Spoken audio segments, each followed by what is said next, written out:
কবরে নাফরমান যখন প্রশ্নের উত্তর দিতে পারবে না, তখন একজন ফেরেশতা এসে ইউদরাবু লাহু মিমিতরাকাতিম মিন হাদিদ, লোহার একটা গুজ্জ, লোহার একটা হাতুড়ি দিয়া তারে এত জোরে একটা আঘাত করবে, দরবাতান বাইনা উযুনাইহি, দুই কান বরাবর মাঝখানে আঘাত করবে।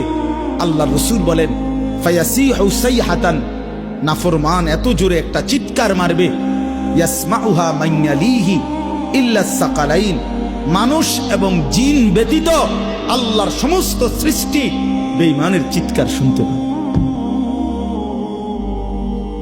প্রিয় বন্ধু, এ তো কবরের আযাব, সামনে তো আছেই, সামনে তো আছেই। আল্লাহ নবী সাল্লাল্লাহু আলাইহি সাল্লাম বলেন, নাফরমান যখন কবরে প্রশ্নের জবাব দিতে পারবে না, তখন কবর তাকে একটা চাপ দিবে, সংকীর্ণ হয়ে যাবে কবর। এক চাপ দিলে ডান পাশের মাটি বাম দিকে চলে আসবে, বাম দিকের মাটি ডান দিকে চলে আসবে। আল্লাহর কসম বন্ধু, আমি 1 মিনিট দেখাই।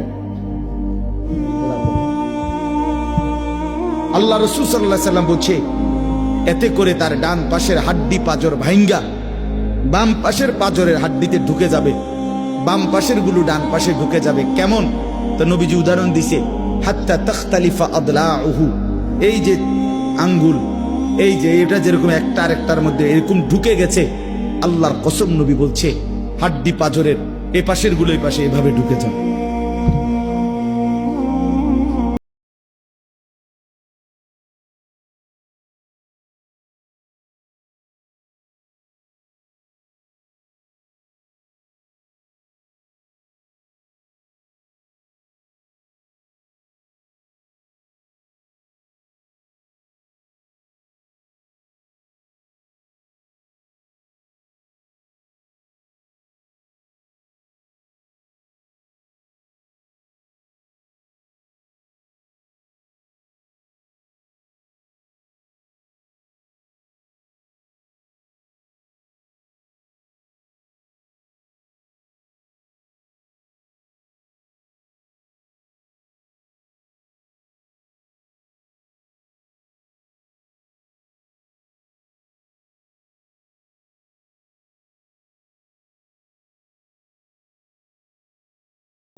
তৃষ্ণা মেটে না, মানে যে পানি লবণাক্ত ওই প্রাণীতে কি হয় না, এ ঠিক বুজুর্গানে দিন বলে, লোনা জলে যেমন তৃষ্ণা মেটে না, গুনায় সেরকম তৃপ্তি আসে না।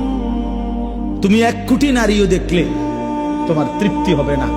একজন পবিত্র স্বামী স্ত্রী, তারা হালাল স্বামী স্ত্রী যে পরিমাণ তৃপ্ত হয়, তুমি পৃথিবীর সব নারী উলঙ্গ করে দেখলেও সেই তৃপ্তি হবে।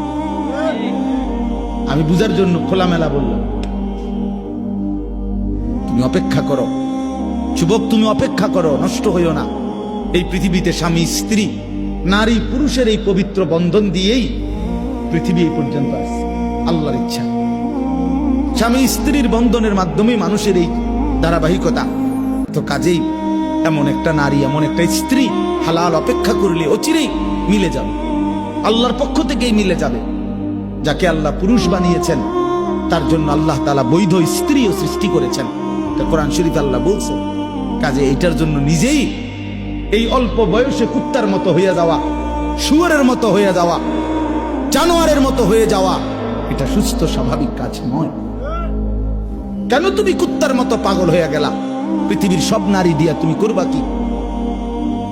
কি করবে? নর্তকী দিয়ে তুমি করবা কি? অশ্লীল নারী দিয়ে তুমি করবা কি? যার নিজের কোনো চরিত্র নাই, যে বেপর্দা বেহায়া, যেই গায়িকা, যেই নায়িকা, যেই নর্তকী, যেই বেশরম নারী, নিজের কোনো ইজ্জত নাই, যার কাছে নিজের কোনো পর্দা নাই, নিজের কদর নাই, সে তোমার সুখ দিবে কিভাবে? আল্লাহ আমাদেরকে বুঝার তৌফিক দান।